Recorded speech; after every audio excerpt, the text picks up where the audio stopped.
আজ বাংলাদেশ একটি গভীর সংকটময় মুহূর্তের মধ্য দিয়ে যাচ্ছে। এখন পর্যন্ত আমাদের প্রাপ্ত খবর অনুযায়ী আওয়ামী লীগ, ছাত্রলীগ, যুবলীগের সন্ত্রাসীরা গুলি করে কুপিয়ে প্রায় 30-এর অধিক শিক্ষার ছাত্র জনতাকে হত্যা করেছে এবং দিন শেষ হতে হতে এই সংখ্যাটা কোথায় গিয়ে দাঁড়ায় আমরা জানি না। এরই প্রেক্ষিতে আমরা একটি সিদ্ধান্ত নিয়েছি, আমাদের একটি জরুরি সিদ্ধান্ত মোতাবেক আমাদের যে 6 তারিখের যেই লং মার্চ টু ঢাকা কর্মসূচি ছিল সেটাকে আমরা একদিন এগিয়ে নিয়ে এসেছি। অর্থাৎ আগামীকাল 5ই অগস্ট সারা দেশের মুক্তিকামী জনতাকে ঢাকার উদ্দেশ্যে রওনা হওয়ার জন্য আমরা আহ্বান জানাচ্ছি। যারা পারবেন, যাদের পক্ষে সম্ভব হবে, আজ রাতেই আপনারা ঢাকার উদ্দেশ্যে রওনা হয়ে যান। আমরা আগামীকাল সারা দেশের মুক্তিকামী জনতাকে ঢাকায় আসার আহ্বান জানাচ্ছি। বিশেষ করে ঢাকার আশেপাশে যে জেলাগুলো আছে আপনারা দায়িত্ব নিয়ে মসজিদের মাইকে ঘোষণা দিয়ে যাদেরকে পাবেন সবাইকে নিয়ে ঢাকার উদ্দেশ্যে রওনা হন। এই লড়াই আমাদের জন্য একটি চূড়ান্ত লড়াই। আমরা চূড়ান্ত ঘোষণার জন্য প্রস্তুত, আমরা গণভবনের দিকে যাত্রার জন্য প্রস্তুত এবং সেই উদ্দেশ্যেই আপনারা সবাই ঢাকা আসুন। আমরা আপনাদের সবাইকে নিয়ে আমাদের চূড়ান্ত দাবি আদায়ে এগিয়ে যাব। আমি জানি না সমন্বয়করা আজকে রাতে বেঁচে থাকতে পারবে কিনা, কিন্তু আপনাদের উপর আমরা এই দায়িত্ব দিচ্ছি।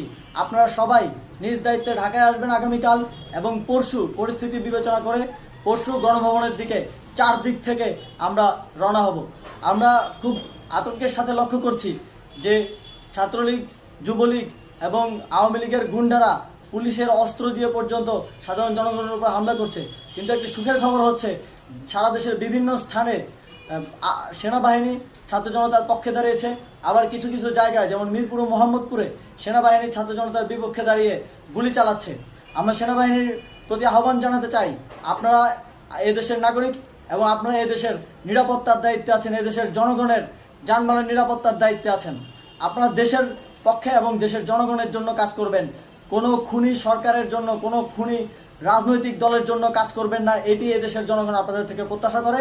আমাদের এই আন্দোলনে সম্পূর্ণ সমর্থন দিয়ে হয় নিরপেক্ষ থাকুন অথবা এই খুনি বাহিনীকে, সরকারের খুনি বাহিনীকে প্রতিহত করুন, তাদেরকে যথাযথ শাস্তির আওতায় নিয়ে আসুন।